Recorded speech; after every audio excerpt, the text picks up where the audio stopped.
Shanann was definitely a people person.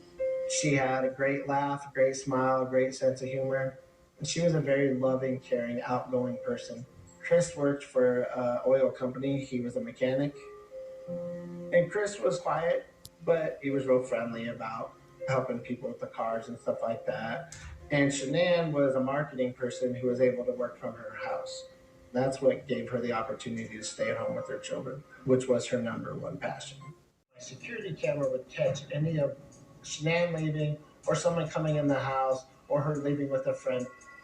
Nate came forward and showed the police that surveillance video, and Chris was there too. And all this was captured on the body. At 5:27 a.m., I had noticed that there was a motion on my camera of Chris backing his truck up into the driveway and then into the garage. What the video shows is Chris making several trips from the garage out to the driver's side of the vehicle, which is on the other side of the car from the angle that the camera is placed. So you can't see what, if anything, he's putting in the car per se. Or somebody coming and picking them up to take them on a play date, like Chris had said, but we had picked up no other motion or anything like that coming from their house. The camera on the front of Nathan's house shows that truck leaving at 5:45. He was looking down at his phone a lot. He was looking away a lot. And every time he did say something, he was trying to prove a point. No cars. I definitely was watching Chris's body language. And at that point in time, he definitely could have been freaking out because his wife was gone and his children were gone. I just personally thought the way he was acting was a little strange. As a father, like, my eyes would have never left that screen. Okay. Special Agent Coder kind of adds that in at the end, you know. We knew way more than we're letting on. It was just kind of the gateway to finding out what the bigger lie was, because we knew it wasn't just about the affair. I've been doing this for over 30 years. I've investigated or been a part of investigation of over 170 homicides. And I don't get emotional very often. I'm able to detach myself to a certain degree. I was not able to detach myself from this. The pathologist concluded that Shanann Watts had died from asphyxiation due to manual strangulation. He did that, and he was standing in my house hours afterward.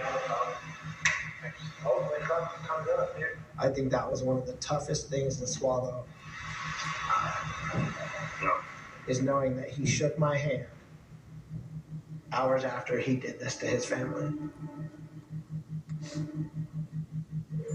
And at no point did he decide to spare their lives, and it made no sense to us. I've cried more for them than he has. Like, who does that?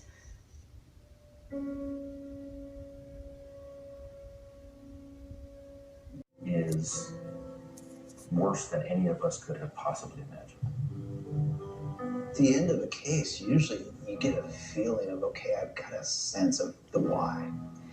The why never materialized here. To get justice for Shanann, Nico, Bella, and Celeste. And when I felt like I did my job, that Friday when I got home, I kissed my kids, I walked upstairs, and I collapsed on the floor. And I just started crying because it was more horrible than I had even let my mind go to.